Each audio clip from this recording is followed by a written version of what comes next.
পুরুষ জান্নাতে গেলে 70 জন হুর পাবে আর মহিলা জান্নাতে গেলে কি পাবে? এই প্রশ্ন খুব কমন একটা প্রশ্ন।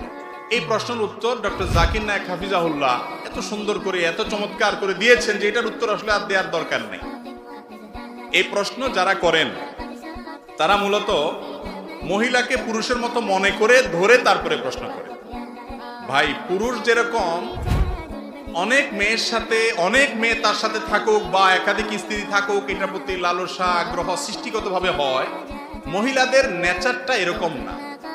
কিছু কিছু খারাপ মহিলা বা বাজে ক্যারেক্টারের মানুষ পুরুষদের যেরকম আছে খারাপ মহিলাও আছে, ভিন্ন কথা। নরমালি মহিলারা চায় একান্তে আমার একজন হোক, একাধিক জন না। ঠিক না বে ঠিক? এটা হলো মহিলাদের নেচার, আল্লাহ এভাবে সৃষ্টি করেছেন। এখন আপনি পুরুষ হয়ে আপনি মনে করতেছেন যে মহিলারা বোধহয় আমার মতোই, তারাও বোধহয় কয়েকজন চায়। তারা কয়েকজন চায় না। মহিলাদের প্রায় ম্যাক্সিমাম মহিলাদের অবস্থা হলো তারা চায় আমার একান্তে একজন হোক। আর পুরুষ, আল্লাহ মাফ করুক, এটা পুরুষের দোষ বলেন গুণ বলেন সৃষ্টিগত একটা বিষয়, সে একাধিক কামনা করে, বাসনা করে। এটা তাকে আল্লাহ তাআলা এর ভেতরে আনন্দ দেন, আর নারীর আনন্দ সেখানে।